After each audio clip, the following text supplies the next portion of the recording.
இப்போ மங்கி கிங்க்கும் ஆஞ்சநேயருக்கும் இருக்க ஒற்றுமைகள் என்ன அப்படிங்கிறத பார்க்கலாம். ரெண்டு பேருமே பிறப்பால கடவுளின் வழி வந்தவங்க.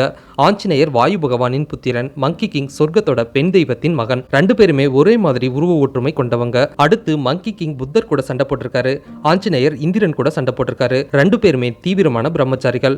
அதுக்கடுத்தது இவங்களோட சக்திகளை பார்த்தா இவங்க ரெண்டு பேருமே பயங்கரமான பலசாலிகள். இவங்க ரெண்டு பேராலையும் தாவி பறக்க முடியும். இவங்க ரெண்டு பேருமே அவங்களோட உருவத்தை எவ்வளவு சின்னதாகவும் எவ்வளவு பெருசா வேணாலும் மாத்திக்க முடியும். அடுத்து இவங்களோட ஆயுதமும் ரொம்பவே வலிமையானது. அதே சமயம் இவங்க ரெண்டு பேரோட ஆயுதத்திலையும் கூர்மையான பகுதிகள் இருக்காது. அதுக்கு அடுத்தது இவங்க ரெண்டு பேருமே நட்புக்காக என்ன வேணாலும் செய்யக்கூடியவங்க. இதனாலதான் மங்கி கிங்க பத்தி ஏற்கனவே தெரிஞ்சவங்க என்ன சொல்றாங்கன்னா, இவருக்கும் நம்ம இந்து புராணத்துக்கும் இந்து கடவுள்களுக்கும் சம்பந்தம் இருக்கு அப்படின்னு சொல்றாங்க.